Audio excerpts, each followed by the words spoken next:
Welcome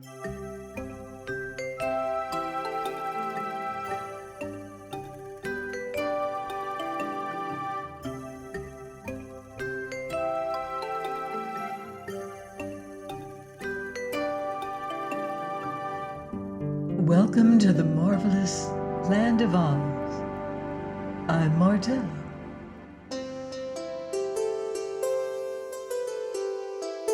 Reading The Patchwork Girl of Oz by L. Frank Baum.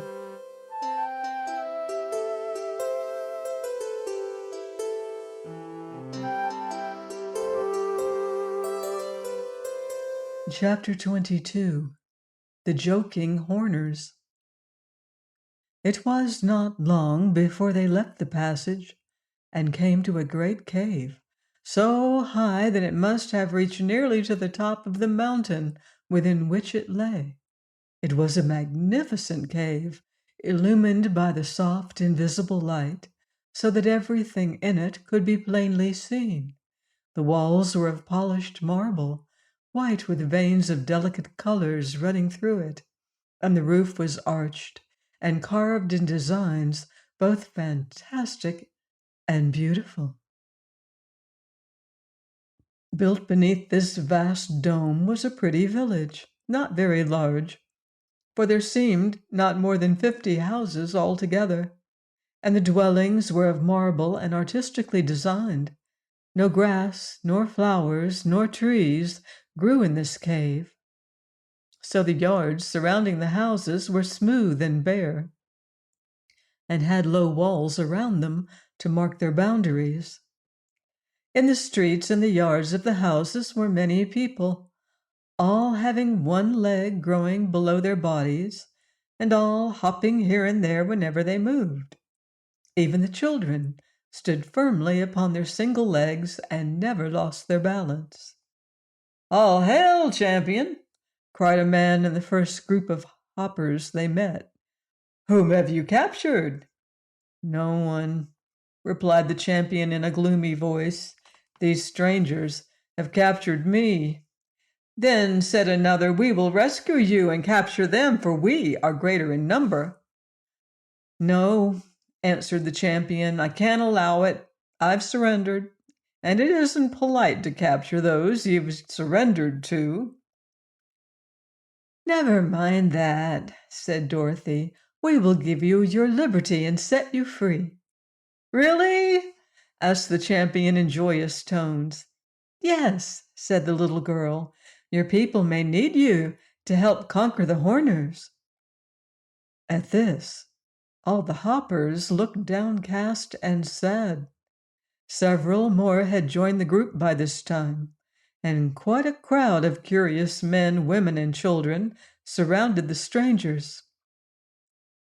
"This war with our neighbors is a terrible thing," remarked one of the women. "Someone is almost sure to get hurt." "Why do you say that, madam?" inquired the Scarecrow. "Because the horns of our enemies are sharp, and in battle they will try to stick those horns into our warriors." "How many horns do the Horners have?" asked Dorothy. "Each one has one horn in the center of his forehead," was the answer. "Oh, then they're unicorns," declared the Scarecrow.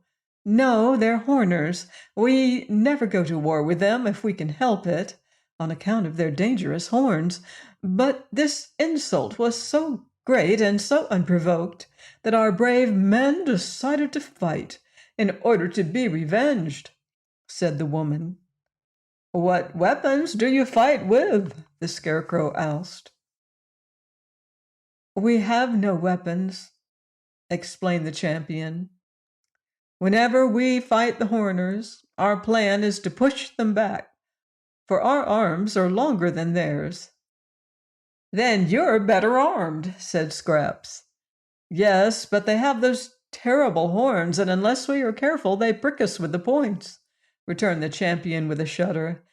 "And that makes a war with them dangerous, and a dangerous war cannot be a pleasant one." I see very clearly, remarked the Scarecrow, that you are going to have trouble in conquering those Horners unless we help you. Oh, cried the Hoppers in a chorus, can you help us? Please do. We will be greatly obliged. It would please us very much. And by these exclamations, the Scarecrow knew that his speech had met with favor. How far is it to the Horner country? He asked. Why, it's just the other side of the fence, they answered, and the champion added, come with me, please, and I'll show you the Horners.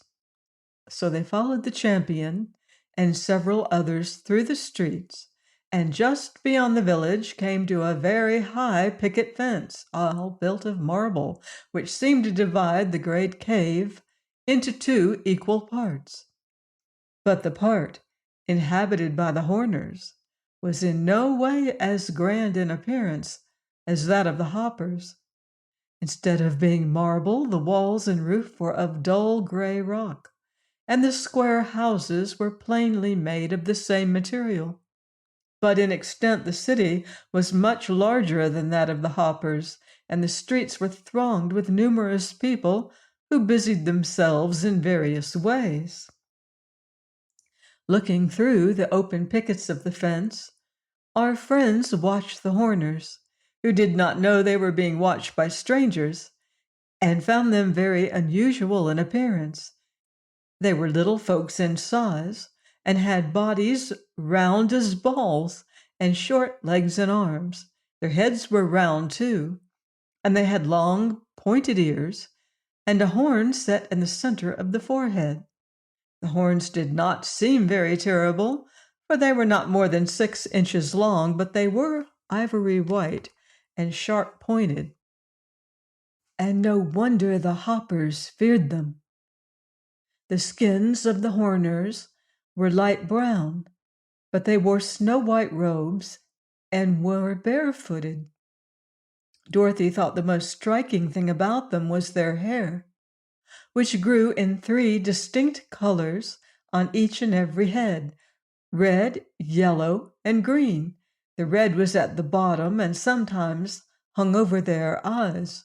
And then came a broad circle of yellow, and the green was at the top and formed a brush-shaped topknot.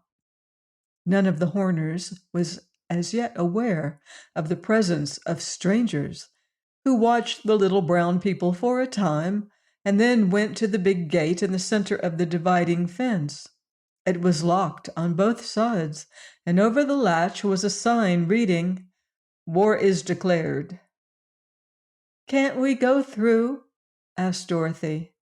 "Not now," answered the champion. "I think," said the Scarecrow, "that if I could talk with those Horners, they would apologize to you, and then there would be no need to fight." "Can't you talk from this side?" asked the champion.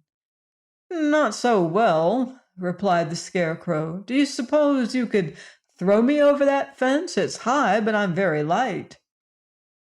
"We can try it," said the Hopper. "I am perhaps the strongest man in my country, so I'll undertake to do the throwing, but I won't promise you will land on your feet." "No matter about that," returned the Scarecrow. "Just toss me over and I'll be satisfied." So the champion picked up the Scarecrow and balanced him a moment to see how much he weighed, and then, with all his strength, tossed him high into the air. Perhaps, if the Scarecrow had been a trifle heavier, he would have been easier to throw and would have gone a greater distance. But as it was, instead of going over the fence, he landed just on top of it, and one of the sharp pickets caught him in the middle of his back and held him fast prisoner. Had he been face downward, the Scarecrow might have managed to free himself, but lying on his back on the picket, his hands waved in the air of the Horner country, while his feet kicked the air of the Hopper country. So there he was. "Are you hurt?" called the Patchwork Girl anxiously. "Course not," said Dorothy, "but if he wiggles that way, he may tear his clothes. How can we get him down, Mr. Champion?" The champion shook his head. "I don't know," he confessed. "If he could scare horners as well as he does crows, it might be a good idea to leave him there."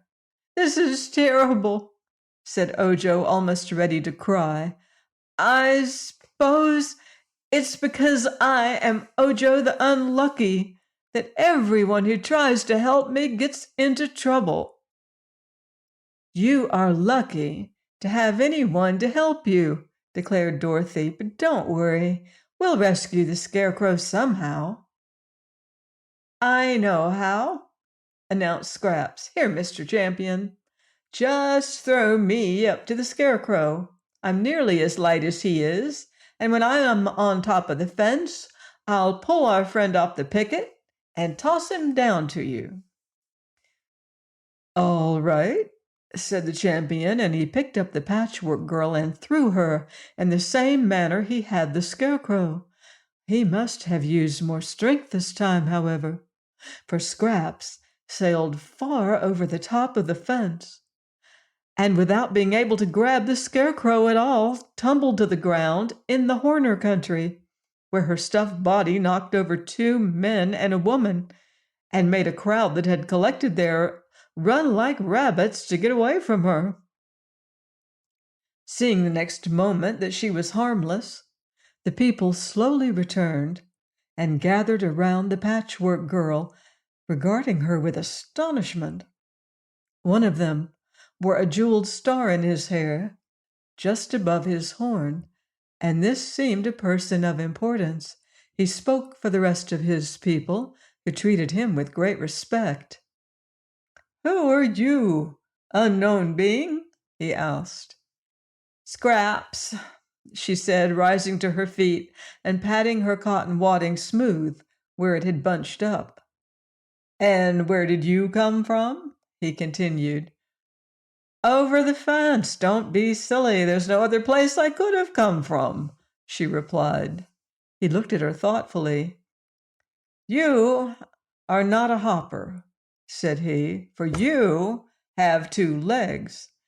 They're not very well shaped, but they are 2 in number. And that strange creature on top of the fence, why doesn't he stop kicking? Must be your brother or father or son, for he also has 2 legs." "You must have been to visit the wise donkey," said Scraps, laughing so merrily that the crowd smiled with her in sympathy. "But that reminds me, Captain or King, I am Chief of the Horners, and my name is Jack." "Of course, little Jack Horner, I might have known it. But the reason I vol-planed over the fence was so that I could have a talk with you about the hoppers." "What about the hoppers?" asked the chief, frowning. "You've insulted them, and you'd better beg their pardon," said Scraps. "If you don't, they'll probably hop over here and conquer you." "We're not afraid, as long as the gate is locked," declared the chief. "And we didn't insult them at all. One of us made a joke that the stupid hoppers couldn't see." The chief smiled as he said this, and the smile made his face look quite jolly. "What was the joke?" asked Scraps. "Horner said they have less understanding than we because they've only got 1 leg." "You see the point, don't you? If you stand on your legs and your legs are under you, then then your legs are your understanding. Oh, that's a good joke." And the stupid hoppers couldn't see it. They couldn't see that with only 1 leg, they must have less understanding than we who have 2 legs. The chief wiped the tears of laughter from his eyes with the bottom hem of his white robe, and all the other Horners wiped their eyes on their robes, for they had laughed just as heartily as their chief at the absurd joke. Oh, then, said Scraps, their understanding of the understanding you meant led to the misunderstanding. Exactly. And so there's no need for us to apologize, returned the chief. And no need for an apology, perhaps, but much need for an explanation, said Scraps decidedly. You don't want war, do you? Oh, not if we can help it, admitted Jack Horner. The question is, who's going to explain the joke to the Horners? You know, it spoils any joke to be obliged to explain it, and this is the best joke I ever heard. Who made the joke? Asked Scraps. Dixie Horner. He's working in the mines just now, but he'll be home before long. Suppose we wait and talk with him about it. Maybe he'll be willing to explain his joke to the Hoppers. All right, said Scraps. I'll wait, if Dixie isn't too long. No, he's short. He's shorter than I am. Say, that's a better joke than Dixie's. He won't be too long because he's short. The other Horners who were standing by roared with laughter and seemed to like their chief's joke as much as he did. Scraps thought it was odd that they could be so easily amused, but decided there could be little harm in people who laughed so merrily. Please join me next time for more magical adventure here on the marvelous Land of Oz. Goodbye for now. See you in Oz.